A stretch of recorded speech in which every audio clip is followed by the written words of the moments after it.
जय माता दी दोस्तों। तो हम आपके लिए एक और कहानी लेकर आए हैं। कौन थी वो?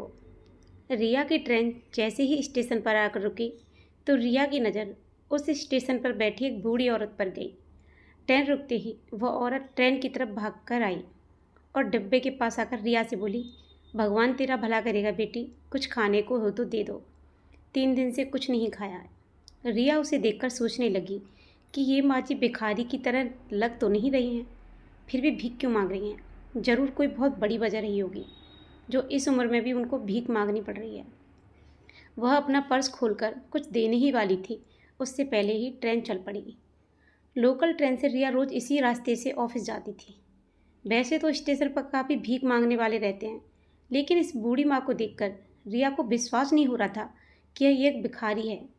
पर जब भूख बर्दाश्त न हो ना, और पास में खाने के लिए कुछ न हो, तो इंसान कोई और दूसरा चारा भी नज़र नहीं आता। वो पूरे रास्ते उसी बूढ़ी औरत के बारे में सोचती रही और ऑफिस में भी काम में मन नहीं लगा। शाम को जब वह वापस लौटी तो स्टेशन पर फिर से वही माजी दिखाई दी। रिया ट्रेन से उतरकर उनके पास गई तो उनकी आंखें बुझी हुई थी। उन्हें देखकर ऐसा लग रहा था कि उनके जीने की कोई उम्मीद ही न बची हो। उम्र करीब 80 साल, मैली कुचैली साड़ी पहन, इन सब से हटकर भी वह कुछ अलग ही लग रही थी, किसी अच्छे घर की लग रही थी। फिर भी पता नहीं कौन सी ऐसी मजबूरी है जो उनको भीख मांगनी पड़ रही है। यह सब सोचते हुए रिया ने खाने की ढकेल से एक प्लेट खाने की ली और एक पानी की बोतल भी ले ली। प्लेट लेकर वो उस बूढ़ी औरत के पास गई और बोली, यह लो माँ जी, खाना खा लो। खाना देखते ही उनकी आंखें चमक गईं। उन्होंने उसे आशीर्वाद दिया और खाना खाने लग गई। रिया उनसे कुछ पूछती उससे पहले ही उसके पति देव का फ़ोन आ गया। उसने पूछा, कहाँ हो अभी तक क्यों नहीं आई? रिया बोली, हाँ आ रही हूँ, आकर बताती हूँ। फिर वो दूसरी ट्रेन से घर आई और आकर देव से उस बूढ़ी औरत के बारे में सारी बात बताई। तो देव बोला, तुम भी ना, स्टेशन पर तो रोज़ ऐसे कितने ही भिखारी मिलते हैं, ऐसे रोज़ कितने लोगों को खाना खिलाओगी, और एक दिन खाना दोगी तो दूसरे दिन भी मांगेंगी। फिर इन लोगों को रोज़ मांगने की आदत हो जाती है। काम दाम तो कुछ करते नहीं हैं, बस मुफ्त की रोटियां तोड़ते हैं। ऊपर से तुम जैसे खाना देने वाले मिल जाते हैं तो फिर उनको कमाने की कहाँ ज़रूरत पड़ती है। रिया बोली, नहीं नहीं देव, ऐसा नहीं है। वो माँ जी और भिखारियों की तरह नहीं है, ज़रूर कोई मजबूरी होगी। इतनी लाचार लग रही थी कि तुमको भी देखकर दया आ जाती। मैं कल उस बूढ़ी माँ जी से बात करके देखूंगी। देव बोला, अरे उस बूढ़ी अम्मा के चक्कर में यह भी भूल गई कि कल तो संडे है, कल क्यों जाओगी? रिया बोली, तभी तो कल जाऊंगी, संडे है, ऑफिस जाने की जल्दी नहीं रहेगी और ना ही घर आने की। अगली सुबह रिया तैयार होकर स्टेशन की ओर निकल गई। वहां पहुंचकर वह माँ जी को देखने लगी, पर आज वह कहीं दिखाई नहीं दे रही थी। तभी उसने वहां इधर उधर पूछा तो किसी ने बताया कि वह स्टेशन के बाहर जो बड़ा सा पेड़ है वहीं पर रहती हैं। वो तो रिया वहीं पर चली गई। माँ जी वहीं पेड़ के नीचे लेटी हुई थी। रिया बोली, माँ जी उठिए, मैं आपके लिए नाश्ता लाई हूँ, और आज आप स्टेशन पर नहीं आई? वो बूढ़ी औरत बोली, हाँ बेटी, तबीयत ठीक नहीं लग रही थी, हाथ पैर जवाब दे चुके हैं, अब इस उम्र में कोई काम भी नहीं होता तो भीख मांग कर ही काम चला लेती हूँ। वैसे कभी कभी तेरे जैसे भले लोग आ जाते हैं और खाना दे जाते हैं। तभी रिया बोली, माँ जी आप कब से भीख मांग रही हैं? रिया की बात सुनकर उनकी आंखों से आंसू बहने लगे और बोली, बेटी भीख मांगना मुझे भी पसंद नहीं है, पर मजबूरी है, क्या करूं? इस उम्र में हाथ पांव चलते नहीं हैं, पेट की आग बुझाने के लिए इधर उधर भटकना पड़ता है। भगवान भी नहीं उठा रहे हैं।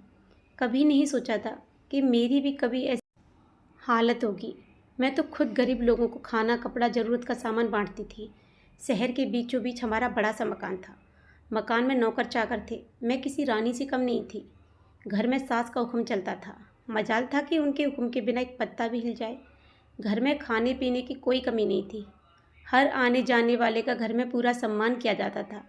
जब मेरा बड़ा बेटा सोनू हुआ तो पूरे गांव को खाने पर बुलाया था। सबने आशीर्वाद दिया। सोनू की परवरिश में कोई कमी नहीं रही। 2 साल बाद ही मोनू भी हो गया। 2 बेटों की माँ बनने का जो गर्व था वह मेरे सिर चढ़कर बोलने लगा था। मैं सास की प्यारी बहू थी जिसने खानदान को 2 वारिस दिए थे। मेरे 2 बेटे बड़े हो रहे थे। पति विरासत से मिला व्यापार संभाल रहे थे। दोनों बेटों की बहुत अच्छे से परवरिश हो रही थी, पर वह ज़्यादा धन देकर बिगड़ने लगे थे। पढ़ाई से जी चुराकर गलत संगत में फंस गए थे। दोस्तों में पैसा लुटाने लगे थे। घर में उनको भी डांटा जाता था और मुझे भी सुनाया जाता था कि मैं माँ होकर बेटों का ध्यान नहीं रख पाती हूँ। सास ससुर पोतों को चिंता में इस दुनिया से चले गए। अब इतने बड़े घर में हम 4 लोग रह गए।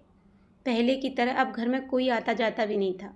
बेटे बड़े हो गए तो उनकी शादी की चिंता सताने लगी। घर का व्यापार था पर अकेले मेरे पति ही संभालते थे। सोचा था 2 बेटे हैं तो व्यापार अच्छा चलेगा, पर बेटों को तो अपनी आवारागर्दी से फुर्सत नहीं मिल रही थी। गलत संगत में फंसकर पैसे लुटाए जा रहे थे और जो लोग पति के साथ व्यापार में जुड़े थे वह भी छल कपट करके धन बना रहे थे। शादी की उम्र निकली जा रही थी तो हमने तय किया कि शादी कर देंगे तो क्या पता शादी के बाद सुधर जाएंगे। परिवार का बहुत नाम था तो शादी तय हो गई।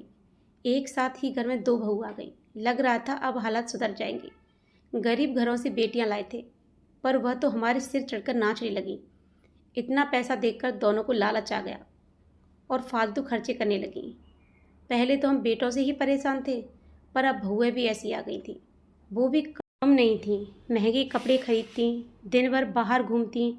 मेरे पति कारोबार और मैं घर संभालते थे। दोनों बहू देर से उठती और फिर भी घर के काम से हाथ न लगाती। मेरी हालत देखकर पति ने बेटों को कई बार समझाने की कोशिश की पर वह समझने को तैयार ही नहीं थे। तो वह चिंता में बीमार रहने लगे और एक दिन मुझे इस संसार में अकेली छोड़कर चले गए। पर उनके जाने के बाद भी बेटों की नींद नहीं खुली। जो व्यापार मेरे पति ने अकेले संभाला वह दोनों बच्चे मिलकर भी न संभाल पाए और उसमें नुकसान होने लगा। एक दिन ऐसा आया कि सब कुछ बर्बाद हो गया। दोनों बेटों को तब होश आया पर जब तक सब कुछ खत्म हो चुका था। अब घर में लड़ाई झगड़े शुरू हो गए। दोनों बहुएं रोज मायके जाने की धमकी देती। मैं विधवा थी, कोई सहारा नहीं था। दोनों बेटे बहू कुछ भी सुना देते थे। मेरे खाने पीने में कटौती करने लगे थे क्योंकि उन्हें लगता था कि अकेली इस माँ पर बहुत खर्चा हो जाता है। अब रोज़ मुझे कोसने लगे थे। घर में विधवा हो तो तरक्की नहीं होती, बस यह बोल बोल कर दोनों बहुएं मुझे ताने देती थी। मुझे कुछ समझ नहीं आ रहा था कि मैं क्या करूं। एक दिन सोनू बोला, माँ आपको तीर्थ यात्रा करवा लाता हूँ, हो सकता है कुछ पुण्य मिले और हमारे घर की हालत सुधर जाए। मैं भी खुश थी पर ये नहीं सोचा कि आखिर ऐसी गरीबी में तीर्थ यात्रा करवाने की क्या सूझी। फिर भगवान का ही फैसला मानकर मैं तैयार हो गई। जिस तीर्थ पर जाना था वहाँ से 2 स्टेशन पहले सोनू मेरे लिए पानी लेने को प्लेटफार्म पर उतरा था। पानी तो नहीं लाया और खुद भी नहीं आया। ट्रेन चलने लगी और मेरे पास 1 रुपया भी नहीं था। स्टेशन पर जाकर ट्रेन रुक गई। मैं नीचे उतरी और अपने बेटे को ढूंढने लगी। क्या पता ट्रेन जल्दी चल पड़ी हो तो बेटा दूसरे डिब्बे में बैठ गया होगा, अब स्टेशन पर मिल जाएगा। बस यही सोचकर इधर उधर ढूंढने लगी लेकिन बेटा कहीं दिखाई नहीं दिया। स्टेशन पर ही सुबह से शाम हो गई। पास में पैसा भी नहीं था और भूख भी लग रही थी। कुछ नहीं सूझा तो 2 दुकानदार को अपनी कहानी सुनाई पर किसी ने भी मुझे खाना नहीं दिया। मैंने कहा मुझे उधार दे दो, क्या पता मेरा बेटा अभी थोड़ी देर में आ जाएगा। तो सब हंसने लगे और बोले, अम्मा तुम बहुत भोली हो, तुम्हारा बेटा अब कभी नहीं आएगा। अगर आता तो वह तुम्हें यहाँ छोड़कर ही नहीं जाता। मुझे विश्वास नहीं हुआ। 9 महीने जिन बेटों का भार उठाया, खून से सींचा, आज उन्हीं बेटों को माँ भारी लगने लगी थी। बस तब से बेटों का इंतज़ार करना छोड़ दिया है।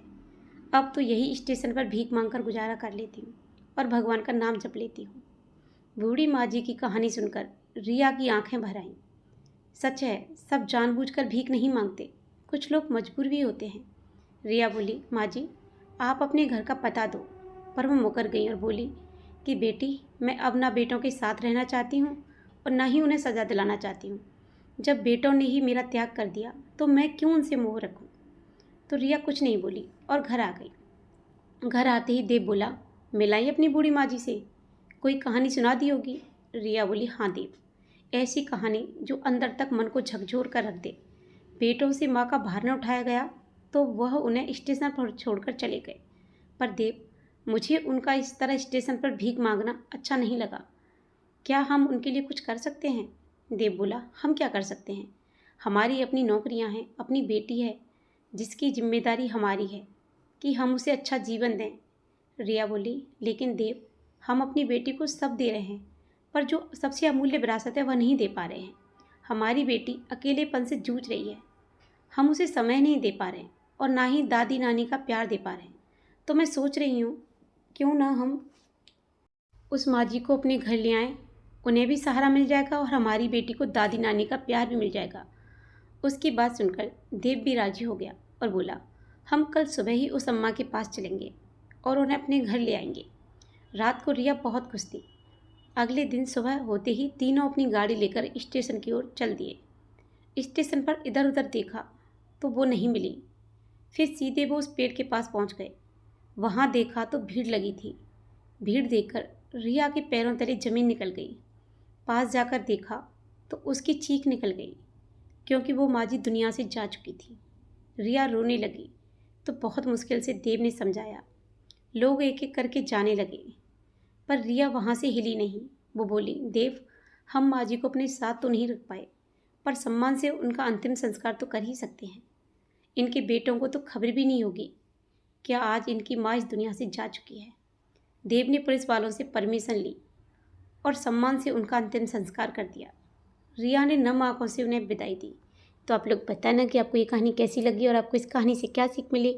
अगर आपको ये कहानी अच्छी लगी हो तो प्लीज़ अच्छे अच्छे कमेंट करना, और आप हमारे चैनल पर नए हो तो प्लीज़ हमारे चैनल को सब्सक्राइब करना, लाइक करना, शेयर करना, और ऐसी मज़ेदार कहानियों के लिए बने रहिए हमारे चैनल पर। मिलते हैं एक और वीडियो में एक और कहानी के साथ। तब तक के लिए जय माता दी, राधे राधे।